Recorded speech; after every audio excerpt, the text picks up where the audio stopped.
নমস্কাৰ সকলোকে পুনৰ স্বাগতম জনাইছোঁ আমাৰ অন্য এটা জব ইনফৰ্মেটিভ ভিডিঅ'লৈ।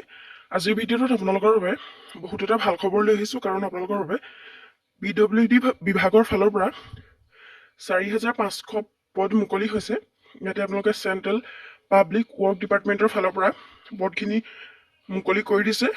যদি আপোনালোক ইণ্টাৰেষ্টেড আৰু এলিজিবল হয়, সকলোৱে এপ্লাই কৰি ল'ব পাৰিব।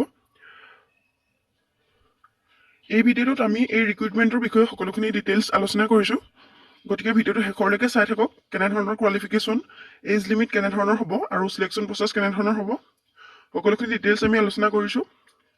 আৰু আপোনালোকে ইয়াতে জানিব পাৰিব আপোনালোক ইয়াৰ বাবে এলিজিবল হয় নে নহয়। যদি এলিজিবল হয়, তেনেহ'লে আপোনালোকে ইয়াতে এপ্লাই কৰি ল'ব পাৰিব। খুবেই এটা ভাল অপৰচুনিটি আপোনালোকৰ বাবে আহি পৰিছে। আৰু যদি আমাৰ চেনেলটোত আপোনালোকে প্ৰথমবাৰৰ বাবে ভিজিট কৰিছে, তেনেহ'লে চেনেলটো ছাবস্ক্ৰাইব কৰি ৰাখিব এনেধৰণৰ জব ইনফৰ্মেটিভ ভিডিঅ'সমূহৰ নটিফিকেশ্যন প্ৰতিদিনে লাভ কৰিবলৈ। আৰু আমাৰ হোৱাটছএপ চেনেলটোতো আপোনালোকে জইন হৈ ল'বলৈ নাপাহৰিব। এনেধৰণৰ জব ইনফৰ্মেটিভ ভিডিঅ'সমূহৰ নটিফিকেশ্যন আগতীয়াকৈ লাভ কৰিবৰ বাবে ডেছক্ৰিপশ্যন বক্সতে আপোনালোকে হোৱাটছএপ চেনেলৰ লিংক পাই যাব, তাতে গৈ আপোনালোকে জইন হৈ ল'ব পাৰিব। তেনেহ'লে হওক দেৰি নকৰি আমি CPWD বিভাগৰ ফালৰ পৰা অহা ভেকেঞ্চিখিনিৰ এটা অভাৰভিউ চাই লওঁ। আপোনালোকে ইয়াতে কেনেধৰণৰ কোৱালিফিকেশ্যন হ'লে ইয়াতে এপ্লাই কৰিব পাৰিব, সকলোখিনি আমি জানি লওঁ। ইয়াতে আপোনালোকৰ এটা ইম্পৰ্টেণ্ট ডেটছৰ কথা কোৱা হৈছে। নটিফিকেশ্যন ৰিলিজ হৈছিলে 26তে ৰিলিজ হৈছে, আৰু last date of application, online application আপোনালোকৰ ইয়াতে 28 ফেব্ৰুৱাৰী 2026 দিয়া হৈছে। আপোনালোকে ফেব্ৰুৱাৰী 28 তাৰিখ পৰ্যন্ত ইয়াতে এপ্লাই কৰি থাকিব পাৰিব। আৰু টেণ্টেটিভ এক্সামৰ কথা কোৱা হৈছে 24 মাৰ্চ 2026, আৰু ইয়াৰ এক্সাম অনুষ্ঠিত হ'ব 24 মাৰ্চত। টেণ্টেটিভ দিয়া হৈছে, এইটো সলনি হ'বও পাৰে। আপোনালোকৰ এক্সাম অনুষ্ঠিত হ'ব বুলি কৈছে, আৰু আপোনালোকে ইয়াৰ বাবে 28 ফেব্ৰুৱাৰী পৰ্যন্ত এপ্লাই কৰি থাকিব পাৰিব। আৰু আপোনালোকৰ বন্ধুসকলৰ মাজত যদি এই নটিফিকেশ্যনটো এতিয়ালৈকে পোৱা নাই, তেওঁলোককো আপোনালোকে ভিডিঅ'টো শ্বেয়াৰ কৰি দিবলৈ নাপাহৰিব। আমি এই পোষ্টসমূহৰ এটা অভাৰভিউ চাই লওঁ। ডিপাৰ্টমেণ্ট নেম হৈছে চেণ্ট্ৰেল পাব্লিক ৱৰ্কছ ডিপাৰ্টমেণ্ট বা CPWD। চেণ্ট্ৰেলৰ ফালৰ পৰা যিহেতু আহিছে, সেইকাৰণে চেণ্ট্ৰেল পাব্লিক ৱৰ্কছ ডিপাৰ্টমেণ্টৰ ফালৰ পৰা পদখিনি মুকলি কৰি দিছে। আৰু ৰিক্ৰুইটমেণ্ট ইয়েৰটো দিয়া হৈছে 2026, 2026 বৰ্ষত আপোনালোকৰ বাবে ৰিক্ৰুইটমেণ্টটো মুকলি কৰি দিছে। আৰু টোটেল পোষ্ট আছে ইয়াতে 4,500, আৰু আপোনালোকে 4,500 পৰ্যন্ত ইয়াতে পদ দেখিবলৈ পাব। আৰু পোষ্ট নেমছ হৈছে clerk, junior supervisor, senior supervisor, এনেদৰে আপোনালোকে পদ দেখিবলৈ পাব।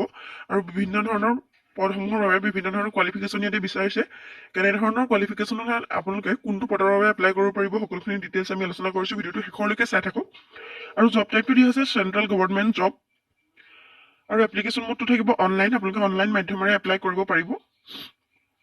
অফিচিয়েল ৱেবছাইটো দিয়া হৈছে www.cpwd.gov.in। আপোনালোকে এই অফিচিয়েল ৱেবছাইটটো ভিজিট কৰি সকলোখিনি কথা জানি ল'ব পাৰিব। যদি অধিক তথ্য জানিব বিচাৰে, তাতে গৈ আপোনালোকে অফিচিয়েল নটিফিকেশ্যন কেয়াৰফুলি ৰিড কৰিব পাৰিব, আৰু তাতে গৈ আপোনালোকে যদি বিচাৰে এপ্লাই কৰি ল'ব পাৰিব। আৰু চিলেকশ্যন প্ৰচেছৰ কথা দিয়া হৈছে। আপোনালোকৰ 100 মাৰ্কছৰ এটা এক্সাম অনুষ্ঠিত হ'ব, আৰু তাতে টোটেল 100 মাৰ্কছ যিহেতু থাকিব, ইয়াতে একাডেমিক ৰেচিঅ'ত দিয়া হৈছে মাৰ্কছ 20 মাৰ্কছ, আৰু candidates EWS, SC, ST, OBC family on submission of certificate prescribed by government of India, তাতে 5 মাৰ্কছ থাকিব। আৰু BPL family handicap on submission of certificate prescribed by government of India, তাতে 5 marks থাকিব। আৰু return টেষ্টত আপোনালোকৰ 70 marks থাকিব। Total 100 মাৰ্কছৰ এটা এক্সাম অনুষ্ঠিত হ'ব। আৰু পোষ্ট ডিটেইলছখিনি ইয়াতে দিয়া হৈছে। ক্লাৰ্ক, LDC আৰু UDCৰ বাবে আপোনালোকৰ টোটেল 2,500 বা 2,500 টাকৈ আপোনালোকৰ পদ ইয়াতে দেখিবলৈ পাব। আৰু লেভেলটো হৈছে গ্ৰুপ C। জুনিয়ৰ ছুপাৰভাইজাৰৰ বাবে 1,200 পৰ্যন্ত পদ দেখিব পাৰিব। ইয়াতে 1200টা পদ আপোনালোকৰ বাবে খালী আছে জুনিয়ৰ ছুপাৰভাইজাৰৰ বাবে। আৰু ছিনিয়ৰ ছুপাৰভাইজাৰৰ বাবে টোটেল 800 পদ মুকলি আছে। টোটেল আপোনালোকে 4,500 পদ ইয়াতে দেখিবলৈ পাব। আৰু এলিজিবিলিটি ক্ৰাইটেৰিয়াখিনি ইয়াতে দিয়া হৈছে।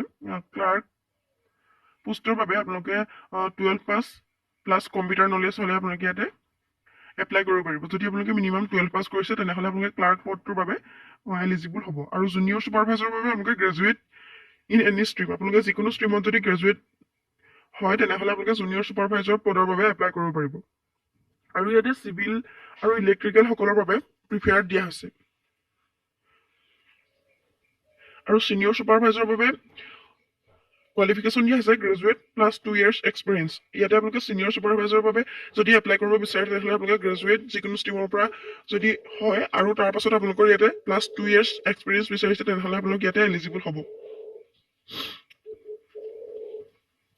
ইয়াৰ পাছতে আপোনালোকৰ এজ লিমিটো দিয়া আছে। এই পদকেইটাৰ বাবে আপোনালোকে এপ্লাই কৰিব বিচাৰিলে 18 পৰা 30 বছৰ কেণ্ডিডেটসকলে এপ্লাই কৰি ল'ব পাৰিব আৰু আপোনালোকে এজ ৰিলেক্সেশ্যন ইয়াতে লাভ কৰিব পাৰিব। SC ST সকলে 5 বছৰকৈ ৰিলেক্সেশ্যন লাভ কৰিব পাৰিব। OBC MOBC সকলে 3 বছৰকৈ আৰু PWBD কেণ্ডিডেটে 10 বছৰ পৰ্যন্ত ইয়াতে ৰিলেক্সেশ্যন লাভ কৰিব পাৰিব। ইয়াতে দিয়া হৈছে জেনেৰেল সকলৰ বাবে 18 পৰা 30, OBC সকলৰ বাবে 18 পৰা 33, SC STৰ বাবে 18 পৰা 35 আৰু PWD খিনিৰ কাৰণে যিহেতু উল্লেখ কৰা নাই কিন্তু গভৰ্ণমেণ্ট ৰুল অনুসৰি আপোনালোকে 10 বছৰ পৰ্যন্ত ইয়াতে ৰিলেক্সেশ্যন লাভ কৰিব পাৰে। সেইবাবে আপোনালোকে 40 বছৰ পৰ্যন্ত PWD সকলে এপ্লাই কৰি থাকিব পাৰিব। আৰু চেলাৰী ষ্ট্ৰাকচাৰটো ইয়াতে দিয়া হৈছে যিখিনি ক্লাৰ্ক লেভেল 4 তেওঁলোকৰ বাবে 25,500ৰ পৰা 32,000 পৰ্যন্ত চেলাৰী লাভ কৰিব পাৰিব আৰু জুনিয়ৰ ছুপাৰভাইজাৰ সকলে 35,400ৰ পৰা 48,000 পৰ্যন্ত চেলাৰী লাভ কৰিব পাৰিব আৰু ছিনিয়ৰ ছুপাৰভাইজাৰ সকলে 45,000ৰ পৰা 60,000 পৰ্যন্ত পাৰ মান্থ চেলাৰী লাভ কৰিব পাৰিব। সিলেকশ্যন প্ৰচেছৰ কথা দিয়া হৈছে আপোনালোকৰ ইয়াতে ৰিটেন এক্সাম হ'ব, তাৰ পাছতে স্কিল বা টাইপিং টেষ্ট হ'ব, সেইখিনি ক্লাৰ্কৰ বাবেহে অকল আৰু ডকুমেণ্ট এণ্ড মেডিকেল ভেৰিফিকেশ্যনৰ যোগেদি আপোনালোকৰ সিলেকশ্যন প্ৰচেছটো হ'ব। এনেধৰণৰ আছিলে সিলেকশ্যন প্ৰচেছ। তাৰপিছতে এক্সাম পেটাৰ্ণটোৰ কথা দিয়া হৈছে ক্লাৰ্ক যিটো পোষ্ট আছে তেওঁলোকৰ বাবে এক্সাম পেটাৰ্ণটো হ'ব জেনেৰেল এৱাৰনেছত থাকিব আপোনালোকৰ 25টা কুৱেশ্যন আৰু তাতে আপোনালোকৰ 25 মাৰ্কছ থাকিব আৰু ইংলিছ বা হিন্দী লেংগুৱেজত আপোনালোকৰ কুৱেশ্যন থাকিব 25টা আৰু টোটেল আপোনালোকৰ মাৰ্কছ থাকিব 25 আৰু ৰিজনিং এণ্ড এপ্টিটিউডত 25 তাতো আপোনালোকৰ 25 মাৰ্কছ থাকিব। কম্পিউটাৰ নলেজতো 25টা কুৱেশ্যন থাকিব আৰু তাতো 25 মাৰ্কছ থাকিব। এটা 100 মাৰ্কছৰ যিহেতু পৰীক্ষা অনুষ্ঠিত হ'ব তাতে 100 মাৰ্কছ আপোনালোকৰ তেনেধৰণৰ সাবজেক্টত এক্সাম অনুষ্ঠিত হ'ব। আৰু ছুপাৰভাইজাৰ এক্সাম পেটাৰ্ণটো হৈছে টেকনিকেল সাবজেক্টত আপোনালোকৰ 50টা কুৱেশ্যন থাকিব আৰু টোটেল মাৰ্কছ থাকিব 50 আৰু জেনেৰেল ষ্টাডিজত থাকিব 20টা কুৱেশ্যন আৰু তাতে মাৰ্কছ থাকিব 20। ৰিজনিঙত আপোনালোকৰ 15 মাৰ্কছ থাকিব আৰু তাতে 15টা কুৱেশ্যন আৰু কাৰেণ্ট এফেয়াৰ্ছত থাকিব 15টা কুৱেশ্যন আৰু 15 মাৰ্কছ।